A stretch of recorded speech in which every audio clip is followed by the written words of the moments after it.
सभी ऊपर नीचे सारे बैठे हुए सारे मेरे साथियों को क्रांतिकारी अभिनंदन। और मैं इस बात से शुरू करना चाहती हूँ कि मैं बहुत जल्दी समाप्त कर दूंगी। आपको ऐसा न लगे कि आपके खाने के और उसके बीच में, आपके इस भाषण के बीच में आपको तकलीफ आने हो, कष्ट दूर है। I want to begin by greetings, revolutionary greetings to all my friends on the dais and in the audience. And I want to tell you that I'll finish quickly, and I hope someone will keep track of my time and tell me that I should really finish. But I will speak in both languages. I'm a Tamilian by birth, and I feel that Hindi sometimes becomes in India a language of oppression. So I will translate and I will speak in English so that my friends from Kerala, Tamil Nadu, I don't know how many Bengalis understand Hindi properly. Everyone understands what is being said. भाषा की लड़ाइयाँ हमारे देश में एक बहुत महत्वपूर्ण चीज है। हम उत्तर भारत में रहने वाले समझते नहीं है कि दक्षिण भारत के लोगों को कुछ भी समझ में नहीं आता है। इसका जो कष्ट है, जैसे मेरा साथी शंकर एक बार आंध्र गया और उसने मुझे फोन करके कहा कि यार ये बोलते क्या है यहाँ पे। तो मैंने कहा अब एहसास हो रहा है कि हम लोग जब उत्तर भारत में आते हैं तो हमारा क्या हालत होता है। हम सोचते हैं ये लोग क्या बोल रहे हैं, तो समझ में नहीं आ रहा है।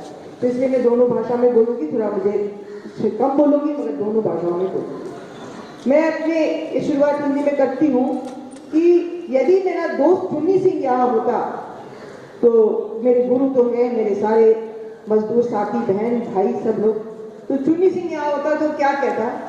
वो कहता अच्छे दिन कहाँ आए। वो कहता कोई तो राज का मुकुट पहन रहा है मुंबई में, कोई राज का मुकुट पहन लिया दिल्ली में, मगर हमारे अच्छे दिन कहाँ आए।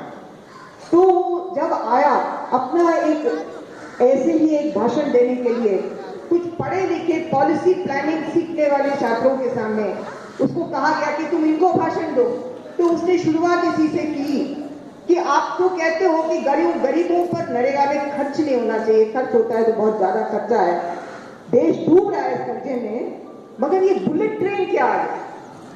उसने कहा एक बुलेट ट्रेन के 1 मील के खर्चा कितना होता है और हमारे एक गांव में एक पंचायत में 1 साल का खर्चा क्या होता है।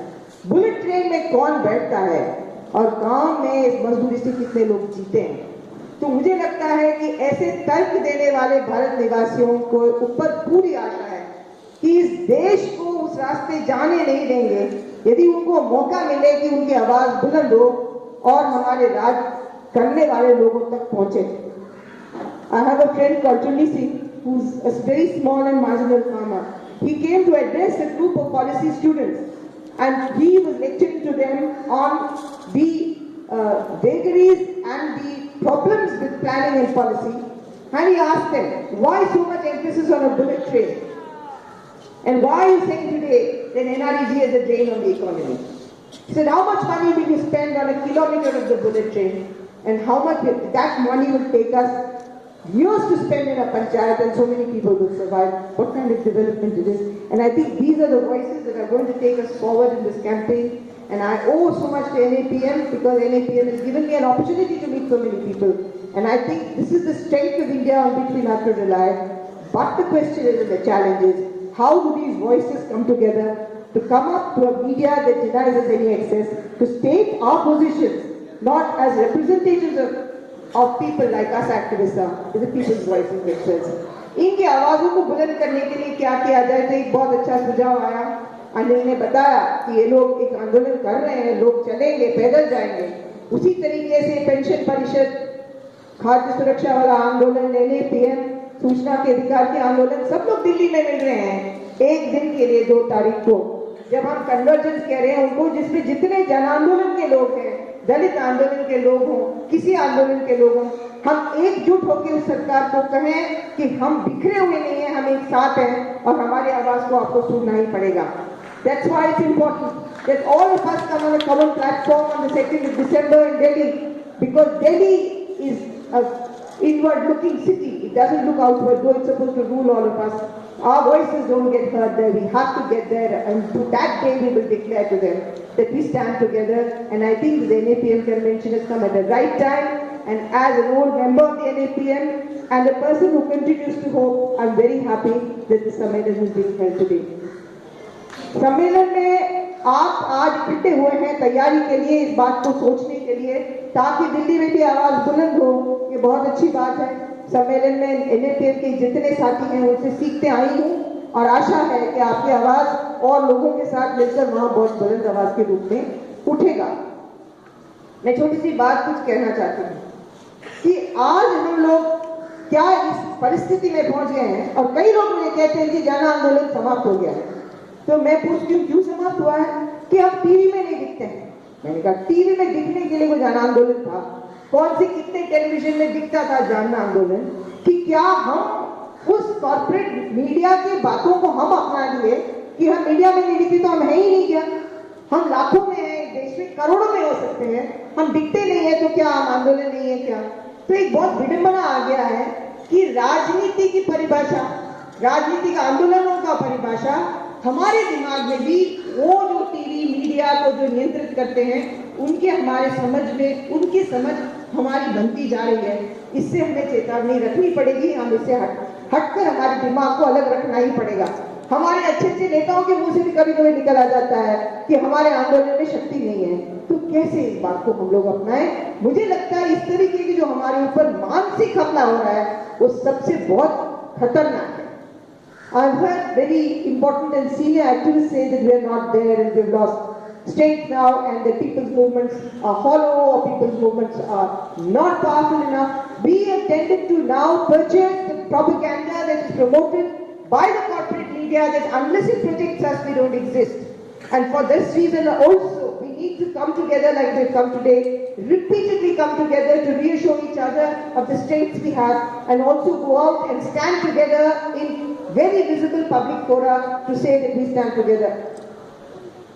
हम कह रहे हैं कि आज हमारा मुद्दा है राजनीति, विकास की राजनीति। इतने अजीब परिस्थिति है कि आज कब हम लोग बैठते हैं और न्याय की बात करते हैं और विषमता की बात करते हैं और असमानता की बात करते हैं तो एक बहुत ही क्रूर और बिल्कुल लड़ाई झगड़ा करने वाला एक युवा का समूह जो आजकल पढ़ता लिखता है, उसमें बहुमत ऊपर जाति के ही लोग होते हैं, वो हमें कहता है कि अन्याय तो है आरक्षण से, आरक्षण की अन्याय है, आप आरक्षण के बारे में बात करिए।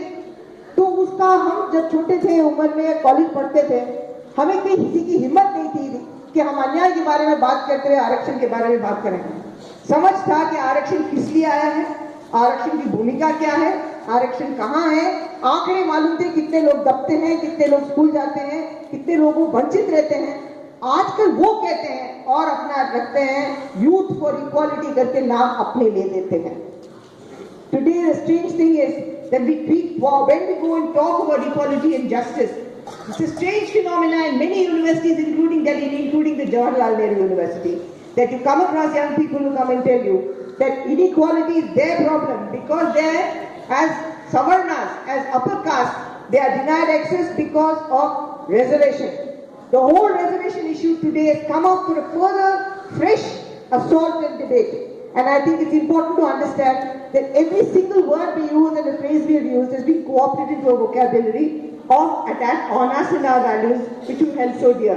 It was not at all necessary in my youth to argue that there should be reservation. There was no need even to plead the case because we knew that there had been centuries of oppression. We knew the constitution, we knew why there was reservation for the people who had been out of this process. I give you this as one example, but there are many such things which are being inverted against us. So many things that we took for granted is no longer so, and we don't have a progressive middle class today, which is also necessary for change and for things to be pushed in the right direction. हमारे मध्यम वर्ग तो बिल्कुल ज्यादातर बिल्कुल आशावादी है, तो अपने स्वार्थ के लिए आशावादी है, वो खो चुका है अपने जगह, क्योंकि एक बदलाव के लिए हमें एक आदर्शवादी मध्यम वर्ग भी चाहिए। तो इसका सारे का कहाँ हमारे लिए जगह कहाँ है कि हम लोग इसके लिए लड़ें। सबसे पहले तो जगह की लड़ाई है, वास्तविक जमीन की लड़ाई है। जंतर मंतर हमारी नहीं, जयपुर में जहां हम लोग झगड़ते थे वो जगह हमारे लिए नहीं। मुझे नहीं पता मुंबई का क्या हाल है, पुणे का क्या हाल है, वो वस्तु स्थिति उस जगह की लड़ाइयां शुरू हो गई है। उसके लिए एक शुरुआत में जून के महीने में एक आंदोलन हुआ था। हम लोग कई लोग यहाँ बैठे हुए साथी लोग दिल्ली में इकट्ठे हुए थे 26 जून को, इस सरकार को कहने के लिए कि आप हमारे जमीन को नहीं छीन सकते हैं, जब अपना विरोध या मतभेद प्रतिष्ठित करने के लिए लोकतंत्र में